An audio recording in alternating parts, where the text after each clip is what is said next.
এটা বাইরে থেকে যেমন দেখা হয় তেমন নয়। এমনি এমনি প্রচলিত প্রবাদ আসেনি যে দূরের ঘাস ঘন এবং সবুজ দেখায়। সেই মানুষটিই বুঝতে পারে লড়াই কাকে বলে, যে লড়াইকে সামনে থেকে দেখেছে।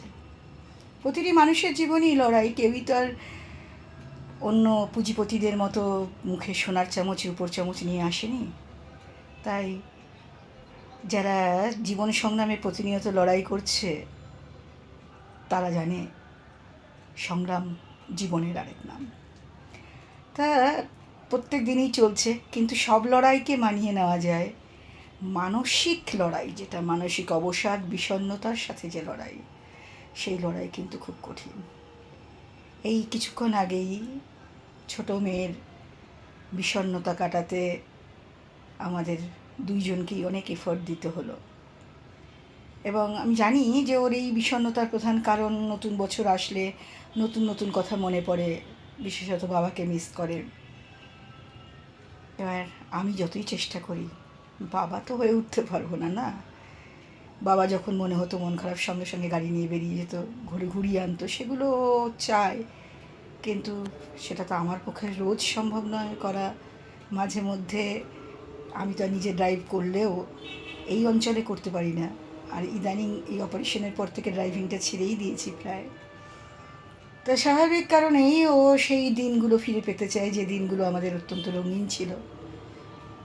এবার প্রত্যেক দিন প্রতিটি মুহূর্ত যে যদি কেউ মিস করে, তাকে তো সেভাবে আর সেই মিস করা মানে মুহূর্তগুলোকে ফেরত দিতে পারি না। চেষ্টা করি উপহার দিতে।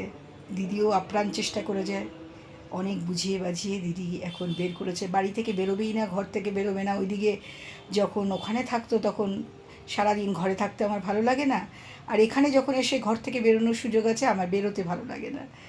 এই যে বিষয়গুলো বুঝে নিয়ে লড়াই করা এবং ওদেরকে বোঝানো, এই যে কি কঠিন, এটা লেখাপড়ার করা এর থেকে অনেক বেশি সহজ।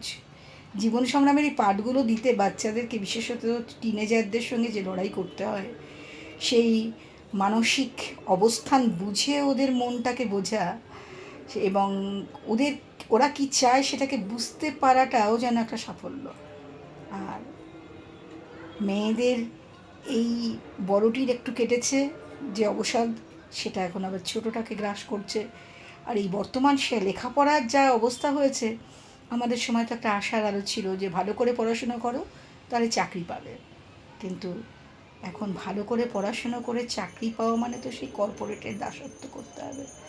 আর এই কর্পোরেটের দাসত্ব ওরা বাবাকে করতে দেখেছে বলে ওরা সেটাকে আর মন থেকে বোধহয় সেভাবে মেনে নিতে পারে না। তো চলতি কা নাম গাড়ি, এইভাবেই চলতে হবে। বোঝাচ্ছি, এইমাত্র ওদেরকে বাজারে পাঠালাম, দিয়ে ভাবলাম তোমাদের সঙ্গে একটু শেয়ার করি। মনটা বড্ড ভারাক্রান্ত লাগে। এক এক সময় ভাবি পারবো কি সংগ্রাম করতে। স্কুলে এক সময় চলে বাচ্চাদের সঙ্গে মানসিক লড়াই, ওদের মন বুঝে, ওদেরকে বুঝে নিয়ে ওদেরকে যাতে সঠিকভাবে পরিচালিত করতে পারি, ওটা একটা দায়বদ্ধতা, সামাজিক দায়বদ্ধতা।